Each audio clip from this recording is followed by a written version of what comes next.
বিজ্ঞাপন বিরতির পর আবার স্বাগত। এখন খবর বিস্তারিত। আগামী 13 ডিসেম্বর ত্রিপুরায় বসছে সিপিএম এর কেন্দ্রীয় কমিটির প্রথম বৈঠক।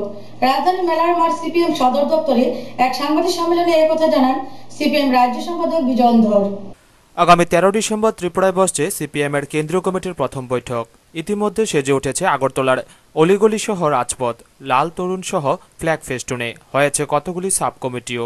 আজ বিকেলে মেলার মাঠ সিপিএম সদর দপ্তরে হয় এক সাংবাদিক সম্মেলন। সিপিএম এর রাজ্য সম্পাদক বিজন ধর জানান, 13 ডিসেম্বর সকাল 10:30টায় মেলার মাঠ দলীয় অফিসে বসছে পলিট ব্যুরোর বৈঠক। 15 জন পলিট ব্যুরোর সদস্যদের মধ্যে আসছেন না 3 জন। বহিরাষ্ট্রে থাকার জন্য সীতারাম ইয়েচুরি বৈঠকে আসছেন না। শারীরিক অসুস্থতার কারণে বুদ্ধদেব ভট্টাচার্য ও নিরুপম সেন আসছেন না। বিকেল 3:30টায় ভগৎ সিং যুব আবাসে বসবে কেন্দ্রীয় কমিটির বৈঠক। কেন্দ্রীয় কমিটিতে 93 জন সদস্য রয়েছেন। 15 তারিখ বেলা 1টায় বিবেকানন্দ স্টেডিয়ামে হবে প্রকাশ্য সভা। প্রকাশ্য সভায় 1 লক্ষ লোকের জমায়েত হবে বলে আশা ব্যক্ত করেন সিপিএম এর রাজ্য সম্পাদক বিজন ধর। 15 তারিখ 1টার সময় দেওয়া হয়েছে স্বামী বিবেকানন্দ ময়দানে কেন্দ্রীয় সমাবেশ অনুষ্ঠিত হবে সিপিআইএম এর ডাকে। সেই সমাবেশে 1 লক্ষ টার্গেট জমায়েতের। তার জন্য দেখেছেন যে রাজ্যের বিভিন্ন স্থানে ধান কেটে নানাভাবে গাড়ি ভাড়া সংগ্রহ করার চেষ্টা কমরেডরা করছেন। তো সব গাড়ি সেদিন সমাবেশের জন্য ব্যস্ত হয়ে পড়বে। আর সেন্ট্রাল কমিটির মিটিং হবে যুব আবাসে, ভগৎ সিং যুব আবাস। শুরু হবে 3:30টায়। তো এদিকে 10:30টা এবং ওইদিকে 3:30টা, এই সময়তে মানে ফটো সেশন যেটাকে বলে, তার জন্য ধারণা করা হচ্ছে কেন্দ্রীয় কমিটির বৈঠকে আন্তর্জাতিক স্তরে পার্টির বিস্তীর্ণতার গুরুত্ব ছাড়াও জাতীয় স্তরে আসন্ন লোকসভা নির্বাচন নিয়ে গুরুত্বপূর্ণ আলোচনা স্থান করে নেবে প্রথম এই কেন্দ্রীয় কমিটির বৈঠকে। ব্যুরো রিপোর্ট, খবর ত্রিপুরা। সিপিএম নলুয়া অঞ্চল কমিটির উদ্যোগে এক রক্তদান ও মেগা স্বাস্থ্য শিবিরের আয়োজন করা হয় নলুয়া জয়পুর স্কুল মাঠে। উপস্থিত ছিলেন মন্ত্রী রতন ভৌমিক সহ অন্যান্যরা। রক্তদান ও মেগা স্বাস্থ্য শিবির অনুষ্ঠিত হল বিলোনিয়ার নলুয়া জয়পুর স্কুল মাঠে। আজ সিপিএম নলুয়া অঞ্চল কমিটির উদ্যোগে 1989 সালের 22 ডিসেম্বর তৎকালীন জোট সরকারের আমলে নলুয়াতে আততায়ীদের দ্বারা খুন হয় নিতেশ, স্বপন, সুশীল ও মানিক। সেই 4 শহীদের মৃত্যুর 25 বছর পূর্তিতে তাদের স্মৃতিতে মহান আত্মত্যাগের 25 বছর ঊর্ধ্বে বিষয়ক এক অনুষ্ঠানের আয়োজন করা হয়। অনুষ্ঠানে উপস্থিত ছিলেন দলের বিভাগীয় সদস্য তথা মন্ত্রী রতন ভৌমিক, বিধায়ক সুধন দাস, প্রস্তুতি কমিটির আহ্বায়ক তাপস দত্ত, পার্টির নেতৃত্ব মদন দাস সহ অন্যান্যরা।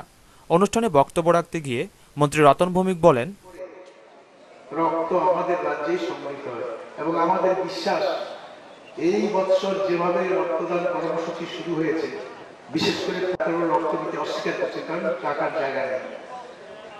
আমরা এবার 100% রক্তের চাহিদা পূরণ করতে পারবো, বাঁচানো যায় এরকম একটা বিষয়কে এই উদযাপন কমিটি বা স্মৃতি কমিটি, শহীদ স্মৃতি কমিটি সংগঠিত হয়েছে। বিচ্ছন্দ মনু 12 অক্টোবর এবং 22 ডিসেম্বর নলুয়া যেভাবে খুন করা হয়েছে এই কমরেডদের। আজকের এই স্বাস্থ্য শিবিরে রাজ্যের বিশিষ্ট 15 জন চিকিৎসক দ্বারা বিনামূল্যে চিকিৎসা পরিষেবা প্রদান করা হয়। এলাকার প্রায় 1100 জন লোক এই চিকিৎসা পরিষেবা গ্রহণ করেন। রক্তদান শিবিরে মোট 137 জন রক্তদাতা স্বেচ্ছায় রক্তদান করেন। আজকের এই মেগা স্বাস্থ্য শিবির ও রক্তদান শিবিরকে ঘিরে সকল অংশের জনগণের মধ্যে দারুণ উৎসাহ লক্ষ্য করা যায়। রক্তদান করা হচ্ছে, এটা অপূর্ব মেলবন্ধন। এভাবে এই রক্তদান, আমি সেদিন হঠাৎ ভয় পেয়ে গিয়েছিলাম, কারণ দেহটা নিয়ে যখন মাটিতে রাখার সময় হলো তো ভয় পাওয়ার মতো অবস্থা। আসলে ঘটনা হচ্ছে তার ঘাড় থেকে মাথাটা আলাদা। ব্যুরো রিপোর্ট, খবর ত্রিপুরা। তেলেমুড়া কবি নজরুল বিদ্যালয়ের দ্বাদশ শ্রেণীর ছাত্রী অনুশ্রী দাস টেস্টে ফেল করাতে বিষ খেয়ে আত্মহত্যা করে। তার মৃত্যুতে এলাকায় শোকের ছায়া নেমে আসে। পরীক্ষায় ফেল করাতে বিষ খেয়ে আত্মহত্যা করল এক ছাত্রী, নাম অনুশ্রী দাস, বাবার নাম অনিল দাস। বিবরণে জানা যায় অনিল দাসের 2 সন্তান, এক ছেলে ও এক মেয়ে। মেয়ে ছোট। অনুশ্রী বিগত 3 বছর যাবৎ দ্বাদশ শ্রেণীর টেস্টে ফেল করছে। গতকাল বিকাল 3:30টায় সকলের অজান্তে সে বিষ খায়। প্রথমে তেলেমুড়া হাসপাতালে, পরে অবস্থা খারাপ হওয়াতে তাকে জীবিতে পাঠানো হয়। রাত 11:30 নাগাদ সে মৃত্যুর কোলে ঢলে পড়ে। তার মৃত্যুর সংবাদ শুনে এলাকায় শোকের ছায়া নেমে এসেছে। সে মৃত্যুর সময় একটি চিঠি লিখে যায়, যার মধ্যে লেখা আছে তার মৃত্যুর জন্য তার স্কুল কর্তৃপক্ষ দায়ী। তার বাবা দিনমজুর, খুব কষ্টে তাদের পড়াশোনা করাচ্ছে। তার মৃত্যুতে মা, বাবা ও ভাই শোকাহত। তো পরীক্ষার রেজাল্ট খারাপ হওয়ার জন্য। কোন সময় গেছে কালকে? বিকাল 3:30টায় হসপিটালে নিয়েছে। তারপর তারা নল ঢুকিয়ে কিছু বিষ বার করা গেলেও আর পুরাটা বার করে যায়নি। তারপর জিবি ব্যবহার করলো। তো সন্ধ্যা 6টার সময় থেকে গাড়ি ছেড়েছে। মারা গেছে কোন সময়? মারা গেছে 11টা, 11:30 রাত। না, আর কোনো কারণ নেই। তো এই বলে 3বার 12 3বার ফেল করছে। আমার ছোট অনুশ্রী দাস মানে মাধ্যমিক ফেল করছিল। মাধ্যমিক ফাইনালে ফেল করছে না, মানে মাধ্যমিক একবারে পাস করে গেছে, কিন্তু 12 এর টেস্টে ফেল করছে শুধু। না, আমরা তো দেখছি এর যে একটা হাতের লেখা দিয়ে গেছে, এটার মধ্যে বিদ্যালয় কর্তৃপক্ষ দায়ী করছে, মানে 3বার বিদ্যালয় কর্তৃপক্ষ ফেল করাইছে। এটা আপনারা কি মনে করেন? আমরা বিশেষভাবে কিছু বলতে পারবো না। তেলেমুড়া থেকে সঞ্জিত দাসের রিপোর্ট, খবর ত্রিপুরা। পশ্চিমবঙ্গে সম্প্রতি ফরওয়ার্ড ব্লক ও বামপন্থীদের উপর তৃণমূল কংগ্রেসের দ্বারা বর্বরচিত আক্রমণের বিরুদ্ধে 4 ঘন্টার বিক্ষোভ প্রতিবাদ সভা সংগঠিত করে সারা ভারত যুবলীগ ত্রিপুরা রাজ্য কমিটি।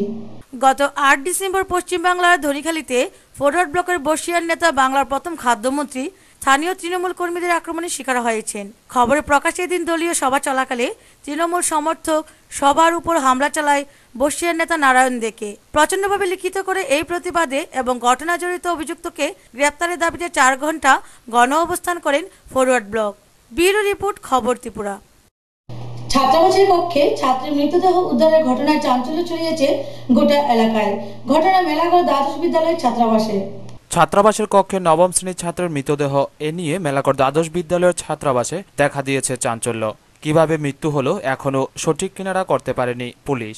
ঘটনায় জানা যায় 2 নম্বর কক্ষে মাকড়সাপাড়ার সচিন নোয়াতিয়া গতকাল ছাত্রাবাসের অন্যান্য ছাত্রদের সাথে খাবার দাবার সেরে ওয়ার্ক এডুকেশন পরীক্ষা প্রস্তুতি শেষে একাই ওই কক্ষে ঘুমোতে যায়। সকালবেলা ছাত্রাবাসের অন্যান্য ছাত্ররা তার কক্ষে গিয়ে দেখে তার মৃতদেহ মেঝেতে পড়ে রয়েছে। পরে ছাত্ররা অগ্নি নির্বাপক দপ্তরে খবর দেয়, নিয়ে যাওয়া হয় মেলাগড় হাসপাতালেও।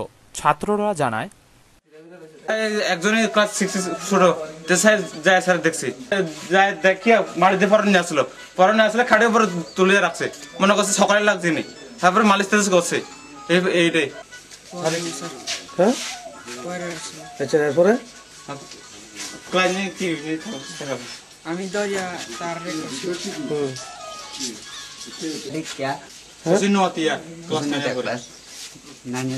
ক্লাস 9 আমরা রাখতেছে তারপরে আমরা দূরে যাই, তাহলে মাটি খাড়ের উপরে তুলছি আর কি। আমরা তুললে মালিশ করছি, আমরা যাই কইতাছি, খবর কইতাছি ফায়ার কইতাছি যাইয়া কই এলাম ভালো লাগছে। এলাকে আমরা মালিশ টালিশ করছি, তারা কইতাছে বড় তারা। ফায়ারম্যান সঞ্জিত দেববর্মা জানায়, একলা দৌড়াইবা আয়া পুরো আমরা লোক ঘুমাইতে, সে বলে না করছে না আমি একলাই ঘুমাইতাম, আমি দৌড়াই না। এরপরে তারা যারা যেমনি ঘুমিয়ে গেছে, সকালবেলা তারা মনে হয় একলা ঘুমাইছে, অন্যরা তো উঠছে দেখে ওই ছোট বাচ্চা ফুলাটা মনে হয় গিয়া খুলে দেখছে মাটি ফিরে রয়েছে সব তুইয়া। তো ধরে তাড়াতাড়ি ওই তারা বড়জনের ডাকে নিছে, বড়জনের ডাকতে উপরে তুললে মালিশ টালিশ করছে, তারা কইলো আর কি বুট টুট ছিঁড়ে ফিরে রেখে দিছে। মৃত আমি তো এটা আমি মৃত কইতে না, এটা ডাক্তার বাবুর কাজ। ইনচার্জ প্রণয় ভৌমিক জানায়, তখন হঠাৎ করে ফোন গেছে, আইয়া তো দেখলাম যে সচিনের অবস্থা ভালো না। এখন তো স্টুডেন্টরা প্রথম দেখছে সকালবেলা যে তার দরজাতে পইরা রয়েছে। ভিতরে দেখলাম কারেন্টের তারটার এরকম খুব ছিঁড়া আর কি, কারেন্টের তারগুলি যে ছিঁড়া, সম্ভবত সে কারেন্টের তার দিয়ে কিছু করতে চাইছে, এরকম একটা বোঝা গেছে, মনে হইতেছে আর কি। আর এই তো হাসপাতাল নিতে চাইছিলাম, কিন্তু ওই ফায়ার সার্ভিসে খবর দেওয়ার পর ফায়ার সার্ভিস তারা কইতেছে এখন আগে পুলিশ ইনভেস্টিগেশন হোক তারপরে হাতে যায়। কিন্তু এটা পড়াশোনা মোটামুটি করে এরকম একটা স্টুডেন্ট। পরে বিদ্যালয়ের ছাত্রটির ময়নাতদন্ত শেষে পরিবারের লোকজনের হাতে তুলে দেওয়া হয়। মেলাঘর থেকে তন্দ্রা লস্করের রিপোর্ট, খবর ত্রিপুরা। দীর্ঘ ৪৫ বছর পর উদয়পুরে হতে চলেছে এসএফআই রাজ্য সম্মেলন। অষ্টাদশ রাজ্য সম্মেলনকে ঘিরে উদয়পুরে সাজু সাজু রং। আগামী ৩রা জানুয়ারি প্রকাশ সমাবেশের মধ্য দিয়ে শুরু হবে সম্মেলন। দীর্ঘ ৪৫ বছর পর রাজ্যভিত্তিক এসএফআই অষ্টাদশ সম্মেলনকে ঘিরে উদয়পুর এসএফআই বিভাগীয় কমিটির প্রস্তুতি পর্ব তুঙ্গে। আগামী ১০ জানুয়ারি প্রকাশ্য সমাবেশের মধ্য দিয়ে শুরু হবে ১০, ১১, ১২ ৩ দিনব্যাপী রাজ্যভিত্তিক অষ্টাদশ সম্মেলন। সম্মেলনে সারা রাজ্য থেকে ১৯টি বিভাগ এবং একটি ইউনিভার্সিটি থেকে মোট ৫৫০ জন প্রতিনিধি অংশ নেবে। শহীদ কমরেড কানুদে, সুদীপ্ত গুপ্ত মৃত্যু এবং সংগঠনের প্রতিষ্ঠাতা সভাপতি শ্রী ভাস্করন নগরে অনুষ্ঠিত হবে সম্মেলন। প্রকাশ্য সমাবেশ হবে উদয়পুর কিরিট বিক্রম ইনস্টিটিউট স্কুল মাঠে দুপুর ২টায়। বক্তা থাকবেন রাজ্যের মুখ্যমন্ত্রী তথা পলিট ব্যুরোর সদস্য মানিক সরকার, এসএফআই সর্বভারতীয় পর্যায়ের সাধারণ সম্পাদক ঋতব্রত ব্যানার্জি, এসএফআই রাজ্য সম্পাদক নবারুণ দেব সহ এক ঝাঁক নেতা নেতৃবর্গরা। এছাড়াও ৩ দিনব্যাপী সম্মেলন অনুষ্ঠিত হবে উদয়পুর টাউন হলে। ছাত্র ফেডারেশনের তরফে জানা গেছে ৩ দিনব্যাপী সম্মেলনে কেন্দ্রীয় হিমাচলের নেতৃত্বরা সংগঠন আরও এগিয়ে নিয়ে যাবার লক্ষ্যে এবং আরও মজবুত করার কথা আলোচনা করবেন। সম্মেলনে প্রতিনিধিদের সমারোহে বিকট আওয়াজ তোলা হবে শিক্ষাক্ষেত্রে বাণিজ্যিকীকরণ, শিক্ষাক্ষেত্রে কেন্দ্রীয়করণের উপর বিভিন্ন দাবি দেওয়া নিয়ে। আমাদের এই সম্মেলনে সারা রাজ্য থেকে ৫৫০ জন প্রতিনিধি অংশগ্রহণ করবেন। তাছাড়া থাকবেন আমাদের বিভিন্ন ভাতৃপ্রতিম সংগঠনের প্রতিনিধিবৃন্দ, আমাদের ছাত্রদের প্রতিনিধি সারা রাজ্য থেকে ৫৫০ জন, রাজ্যের ১৯টা বিভাগ, একটা ইউনিভার্সিটি থেকে আমাদের ৫৫০ জন প্রতিনিধি সম্মেলনে অংশগ্রহণ করবেন। আগামী ১০, ১১, ১২ জানুয়ারি ২০১৪ ভারতের ছাত্র ফেডারেশন ত্রিপুরা রাজ্য অষ্টাদশ সম্মেলন উদয়পুর শহরে অনুষ্ঠিত হবে। উদয়পুর টাউন হলে আমাদের শহীদ কমরেড কানুদে, কমরেড সুদীপ্ত গুপ্ত মঞ্চে এবং আমাদের সংগঠনের প্রতিষ্ঠাতা সভাপতি কমরেড শ্রী ভাস্করন নগরে আমাদের এই সম্মেলন অনুষ্ঠিত হবে। দীর্ঘ ৪৫ বছর পর ছাত্রদের রাজ্যস্তরীয় কোনো সম্মেলন উদয়পুর অনুষ্ঠিত হচ্ছে। সার্বিকভাবে এই সম্মেলনকে সাজিয়ে তোলার প্রশ্নে সর্বতোভাবে চেষ্টা নেওয়া হয়েছে, উদ্যোগ নেওয়া হয়েছে। আশা করছি। উদয়পুর থেকে বাণীব্রত দত্তের রিপোর্ট, খবর ত্রিপুরা। সামনে পর্যটন মৌসুম, অথচ জল নেই রাজ্যের প্রধান পর্যটন কেন্দ্র নির্মহলের চারপাশে। জল শুকিয়ে যাওয়ায় হতাশ নির্মল দেখতে আসা পর্যটকগণদের।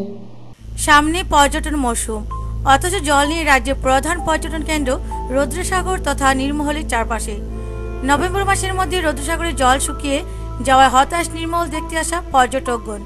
রুদ্রসাগরের এই করুণ অবস্থা নির্মহলের আকর্ষণ কমালেও হাসি ফুটিয়েছে এলাকার কৃষি ও মৎস্যজীবী পরিবারে।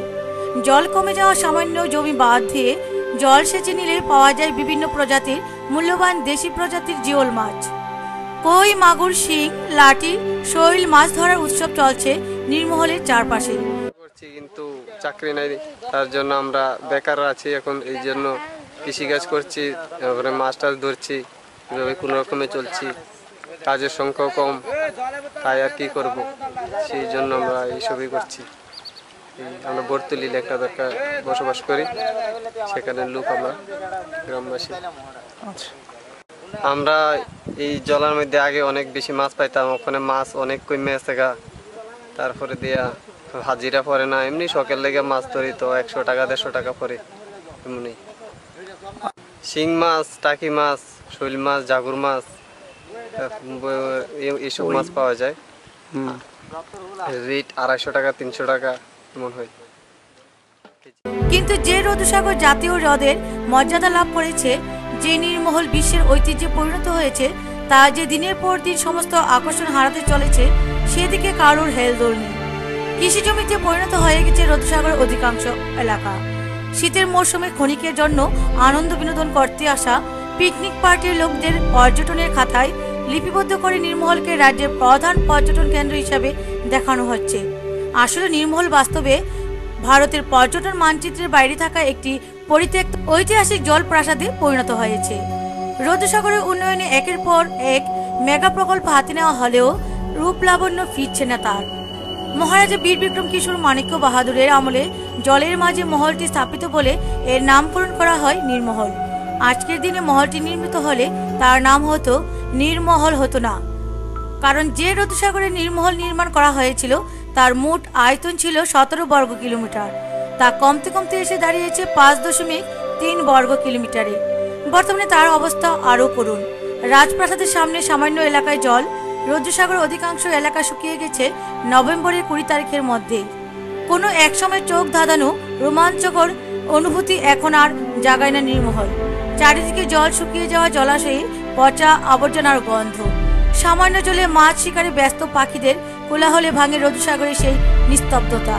চারিদিকে শত শত জায়গায় বাদ দিয়ে জমির জল সেচে এলাকার চাষি ও মৎস্যজীবীরা প্রতিদিন ধরছে বিভিন্ন ধরনের জিওল মাছ। কই, মাগুর, শিং, লাটি, ট্যাংরা, খৈসা, পুঁটি, ভেটকি সহ আরও বহু ধরনের জিওল মাছ অস্তিত্বের সংকটে লুকিয়ে রয়েছে রৌদ্রসাগরের জল নেমে যাওয়া জমির কাদা জলে। সুযোগের সদ্ব্যবহার নষ্ট করতে রাজি নয় মৎস্যজীবীরা। সকাল হতে মাছ ধরার ব্যস্ততায় দিন কাটায় মৎস্যজীবীরা। রৌদ্রসাগরের জল শুকিয়ে যাওয়ার পর চার পাড়ের মানুষ মাছ ধরার মধ্য দিয়ে দিন কাটালেও তাদের মুখে বিষণ্ণতার চিত্র ফুটে উঠেছে, কারণ আগেকার মতো এখন আর মাছ নেই রৌদ্রসাগরের জলে।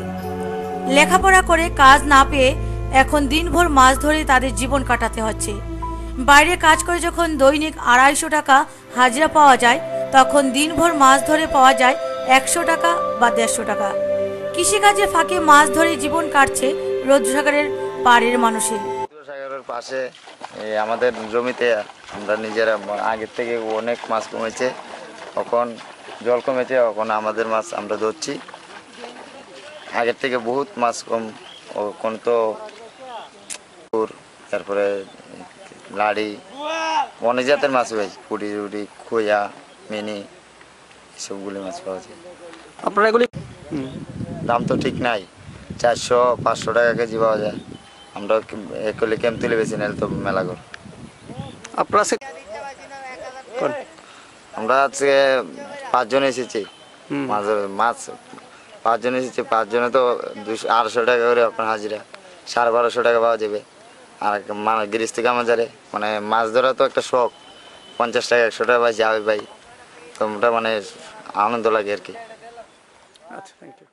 যে রৌদ্রসাগর জাতীয় হ্রদের মর্যাদা লাভ করেছে, যে নির্মহল বিশ্বের ঐতিহ্যে পরিণত হয়েছে, তা যে দিনের পর দিন সমস্ত আকর্ষণ হারাতে চলেছে, সেদিকে কারোর হেলদোল নেই।